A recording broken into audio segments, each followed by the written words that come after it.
इजलास 10 जून बुध के रोज़ का आगाज़ हो चुका है और मैं इस वक्त मौजूद हूँ इस्लामाबाद हाई कोर्ट में। एक तो पाकिस्तान की सियासत के अंदर अलार्म बजना शुरू हो चुके हैं। मौजूदा इस्टेब्लिशमेंट ने मौजूदा हुकूमत से मुतल्लिक अहम तरीन ऐलान कर दिया है और उसी के साथ ही एक और जो दूसरी अहम तरीन खबर है वो ये है जनाब के इस्लामाबाद की अदलिया के जो जजेस हैं वो रिश्वत लेते पकड़े गए हैं। जजेस पैसे ले रहे हैं। एक अहम तरीन इंकशाफ हुआ है, वो इस वीडियो के अंदर आपके सामने रखूंगा। और फिर उसके बाद कश्मीर के अंदर जॉइंट एक्शन कमेटी का जो एहतजाज है उस हवाले से अहम तरीन खबरें कश्मीर से आ रही हैं जो कि पाकिस्तान का मीडिया उनको रिपोर्ट नहीं कर रहा। पाकिस्तान का इलेक्ट्रॉनिक मीडिया मुकम्मल तौर पर कश्मीर के एहतजाज पर नेगेटिव रिपोर्टिंग कर रहा है, जॉइंट एक्शन कमेटी के खिलाफ रिपोर्टिंग कर रहा है और जॉइंट एक्शन कमेटी के खिलाफ मनगढ़ंत चीज़ें जो है वो पाकिस्तान के इलेक्ट्रॉनिक मीडिया की जीनत बन रही हैं। जो चीज़ें हकायक इलेक्ट्रॉनिक मीडिया नहीं बता रहा वो इस वीडियो के अंदर मैं आपको बताऊंगा, लेकिन उससे पहले गुजारिश है कि कमेंट्स में अपना फीडबैक जरूर दीजिएगा। सबसे पहले तो इस्लामाबाद के जजेस के रिश्वत का जो मामला है उसको डिस्कस कर लेते हैं। इसका पस मंजर कुछ यूँ है कि 26वीं और 27वीं आईनी तरमीम के बाद वैसे तो पाकिस्तान की अदलिया मुकम्मल तौर पर जो है वो एग्जीक्यूटिव के सामने सरेंडर कर चुकी है, लेकिन गुज़िश्ता रोज एक बड़ा इंकशाफ सामने आया है कि इस्लामाबाद की 3 वकला तंजीमें, इस्लामाबाद बार कौंसल, उसके बाद Islamabad high court bar association, district bar association और पाकिस्तान बार कौंसिल के मेंबर, इन चारों मुश्तरका एक प्रेस कॉन्फ्रेंस होती है Islamabad high court bar association की नई बिल्डिंग के अंदर। और उस प्रेस कॉन्फ्रेंस के अंदर जो है वो चारों मेंबरान, जिसमें राजा अलीम अब्बासी, रिजवान अब्बासी, उसके बाद जो है वो Islamabad high court bar association के सदर वाजिद अली गिलानी और इस्लामाबाद डिस्ट्रिक्ट बार एसोसिएशन के जो मेंबरान हैं वो एक इल्ज़ाम लगाते हैं। इल्ज़ाम क्या होता है कि इस्लामाबाद की जो डिस्ट्रिक्ट जुडिशरी है उसके अंदर जो बैठे जजेस हैं वो बराह रास्त तौर पर करप्शन कर रहे हैं। जजेस बराह रास्त तौर पर केसेस के अंदर पैसे ले रहे हैं। और ये कौन कह रहे हैं? ये वो वकला तंजीमें कह रही हैं जो वकला तंजीमें किसी भी अदालत के अंदर, अगर हम हाई कोर्ट की बात करें, डिस्ट्रिक्ट कोर्ट की बात करें, तो इन अदालतों के अंदर डायरेक्ट इन वकला तंजीमों का अहम तरीन किरदार होता है। जजेस तक इनकी रसाई होती है। फिर जो साइलिन होते हैं उनको जो मुश्किलात होती हैं या जिन वकला को कुछ जजेस से मुश्किलात होती हैं तो वो इन बार्स को बताती हैं। तो पता ये चला जनाब कि इस्लामाबाद की डिस्ट्रिक्ट जुडिशरी के अंदर बैठे तकरीबन 80% जो जजेस हैं, 80% जो जजेस हैं वो पैसे ले रहे हैं। 80% जजेस रिश्वत लेकर फैसले कर रहे हैं।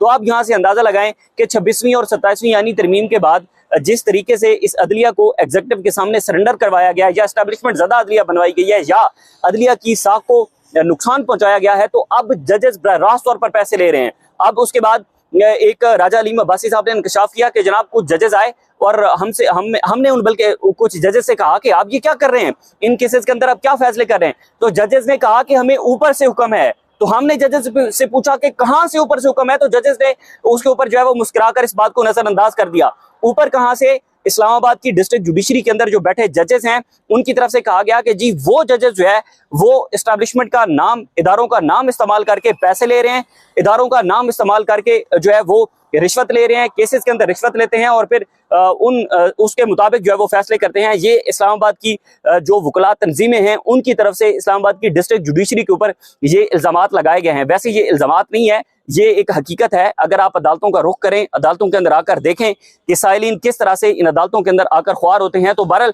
एक मामला तो ये था कि जनाब इतना हैरान कुन इंकशाफ जो है वो पहली मरतबा सामने आया है। उसके बाद जो है वो दूसरा जो अहम तरीन टॉपिक है वो ये है जनाब कि आज इस्टेब्लिशमेंट की तरफ से ऐलान हुआ है। मौजूदा हुकूमत से मुतल्लिक हम यूँ अंदाजे लगाते हैं, हम तज्जिया करते हैं कि जब हमें पता चलता है कि अगर तो अंसार अब्बासी साहब बात कर रहे हों, अगर सीनियर सहाफ़ी सुहेल बड़ाई साहब बात कर रहे हों, अगर तलत हुसैन बात कर रहे हों, उसके बाद अब्सार आलम बात कर रहे हो, ये सारा ग्रुप जब कोई भी बात करता है तो जाहिर है उसके पीछे कुछ न कुछ मकासद होते हैं।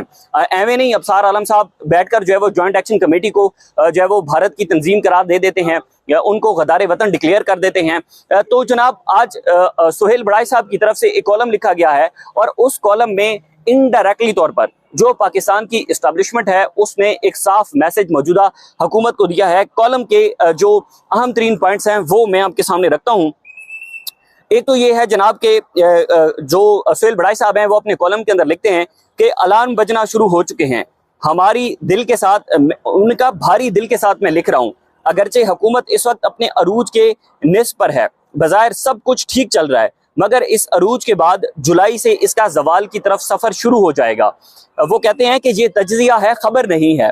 लिखते हैं जनाब के, और इस तज्जिए की बुनियाद ये है कि हुकूमतें 3 वजूहात की वजह से घर जाती हैं, मुक्तदिरा, अदलिया या आपस के बड़े इख्तलाफात पर। उन्होंने कहा कि इस वक्त मुक्तदिरा और हुकूमत में कोई बड़ा इख्तलाफ नहीं है। वैसे भी आप देखें तो आपको कहीं पर इस्टेब्लिशमेंट और मौजूदा हुकूमत के अंदर कोई इख्तलाफ नजर नहीं आएगा। इस्टेब्लिशमेंट इशारा करती है, मौजूदा हुकूमत ताबेदारी के अंदर लेट जाती है और मौजूदा हुकूमत कहती है बताएं क्या करना है। अवाम के ऊपर रगड़ा चला दिया जाता है, अवामी जो कुछ राइट्स हैं उनको पामाल कर दिया जाता है। इस्टेब्लिशमेंट की तरफ से ख्वाहिश आती है, हुकूमत उसको पूरा कर देती है। सोहेल बड़ाई साहब अपने कॉलम के अंदर मजीद लिखते हैं जनाब कि इस वक्त मुक्तदिरा और हुकूमत में कोई बड़ा इख्तलाफ नहीं है, ना अदलिया को कोई मसला है और ना ही हुकूमत के अंदरूनी कोई लड़ाई है। गोया हुकूमत इस वजह से तो नहीं जा सकती। हुकूमत के जाने की 2 और वजूहात भी होती हैं, वो होती हैं मुआशी और सियासी। लिखते हैं कि जनाब हुकूमत के जाने के उन्होंने कहा जनाब के ये दोनों वजूहात मौजूदा हुकूमत के जवाल की बुनियादें खोद रही हैं। मौजूदा हुकूमत ने 3 साल से मईशत को मुस्तहकम तो किया मगर मुआशी जमूद को तोड़ नहीं सकी। बदली हुई बैनुल अक़वामी हिमायत के बावजूद हुकूमत अभी तक मुआशी प्रवास टेक ऑफ शुरू नहीं कर सकी। कहते हैं कि एक टॉप माहिर मईशत के मुताबिक इस बजट के बाद या तो हुकूमत को खुद तब्दील करना पड़ेगा या फिर घर जाना पड़ेगा। दूसरी बड़ी वजह सियासी है कि हुकूमत बयानियां दे सकी है, ना ग्रास रूट लेवल पर सियासी हैसियत बना सकी है।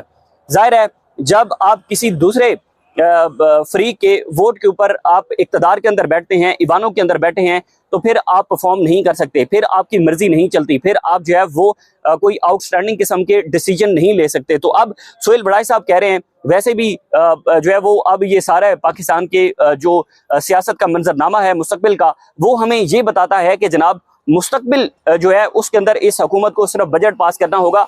बजट के बाद हालात जो है वो मुकम्मल तब्दील हो सकते हैं। जो बात आज सोहेल बड़ाई साहब कर रहे हैं, यही बात हमने मुतअद्दिद अपनी वीडियोस के अंदर आपको बताई है कि सुहेल अफरीदी साहब जो कि वज़ीर आला खैबर पख्तूनख्वा है, इमरान खान साहब के मुंतखब करदा हैं, उनको भी ये बताया गया है कि आप जून के महीने तक सब्र करें और जून के महीने के बाद जो है वो हालात तब्दील होंगे। जून के महीने के बाद हालात तब्दील होने का मतलब क्या है? मतलब यही है कि हुकूमत के लिए अलार्म बजना शुरू हो चुके हैं। और वैसे भी ये सोहेल बड़ाई साहब अपने कॉलम के अंदर जो बात लिख रहे हैं कि मईशत को मुस्तहकम तो किया है, कहाँ पर मईशत को मुस्तहकम किया है? पाकिस्तान का कोई एक ऐसा इदारा बता दें जो मुस्तहकम हो। पाकिस्तान के किसान इस वक्त तबाहली का शिकार हैं। पेट्रोलियम मसनूआत की कीमतों में जो है वो भरपूर इजाफा किया जाता रहा है, महंगाई अपनी अरूज के ऊपर है। फिर उसके बाद आप बेरोजगारी को देखें, इंडस्ट्रियलिस्ट को देखें, फार्मर्स को देखें, तो बहुत सारे ऐसे मसाइल हैं जो कि हुकूमत का सर खोद रहे हैं और यही एक वजह बनेगी हुकूमत के घर बेचने की। तो सोहेल बड़ाई साहब जो कॉलम लिखते हैं उसके पीछे वो अपने तज्जिए की बुनियाद के ऊपर कम ही लिखते हैं, वो किन मकासद के थ्रू जो है वो कॉलम बहुत ज़्यादा लिखते हैं और वो मकासद जो सोहेल बड़ाई साहब के हैं वो आप बखूबी जानते हैं कि जनाब इस्टेब्लिशमेंट ने अगर कोई धमकी लगवानी हो, इस्टेब्लिशमेंट ने अगर किसी किस्म की कोई ख्वाहिश रखनी हो, कहीं पर कोई प्रेशर बिल्डअप करना हो, तो फिर ऐसी चीज़ें जो है वो इंसाफियों की तरफ से सामने आती रही हैं। तो बहरहाल आज सोहेल बड़ाई साहब की तरफ से ये कॉलम भी सामने आया है। उसके बाद जो है वो पाकिस्तान और आज़ाद एंड जम्मू कश्मीर के अहम मामलात में जॉइंट एक्शन कमेटी का एहतजाज, जिसको इलेक्ट्रॉनिक मीडिया पर मुकम्मल तौर पर सेंसर्ड है, या किसी किस्म की कोई खबर पाकिस्तान के इलेक्ट्रॉनिक मीडिया पर नहीं चल सकती और फिर उसके बाद नेगेटिव किस्म की रिपोर्टिंग हो रही है।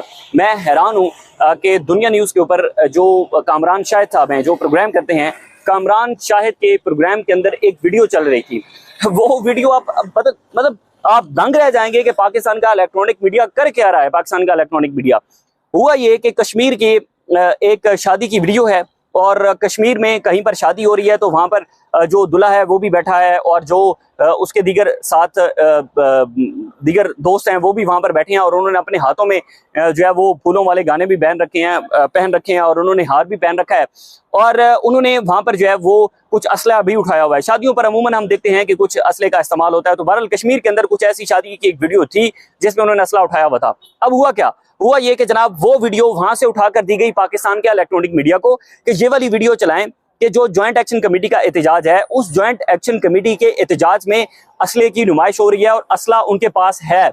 अब वो दुनिया न्यूज बार बार उस फुटेज को चला रहा है, सारे टीवी चैनल ने चलाया होगा। मैंने दुनिया पर कामरान शाहिद साहब जो खुद को बड़ा सियासी जमातों का बड़ा एहतसाब कर रहे होते हैं और इस्टेब्लिशमेंट को हमेशा जो है वो फ्री हैंड दे रहे होते हैं। तो कामरान शायद अपने प्रोग्राम के अंदर बार बार उस क्लिप को चला रहे हैं कि ये देखें जी, ज्वाइंट एक्शन कमेटी के जो लोग हैं उन्होंने असला उठाया हुआ है।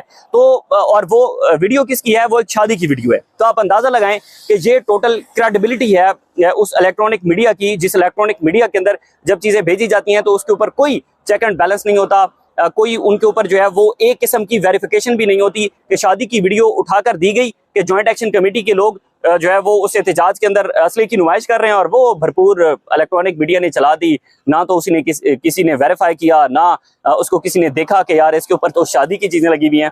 बहरहाल ये कुछ सूरत हाल थी। ऐसी कुछ सूरत हाल ज्वाइंट एक्शन कमेटी के हवाले से नेगेटिव रिपोर्टिंग हो रही है। उनका जो ऑफिशियल ट्विटर अकाउंट है उससे कुछ आम तरीन चीजें सामने आई हैं जो कि मीडिया पर रिपोर्ट नहीं हो रही, तो हमारा फर्ज बनता है कि वो चीजें हम आपके सामने रखें। एक ट्वीट उनकी तरफ से सामने आया, ज्वाइंट एक्शन कमेटी की तरफ से। वो कहते हैं जनाब कि मार्च में शिरकत करने वाले तमाम साथियों से गुजारिश है कि इस फैसला कुन मोड़ पर चंद असूल जरूर अपनाएं। अपने इलाके, मोहल्ले या गांव के लोगों के साथ मुंसलिक रहें।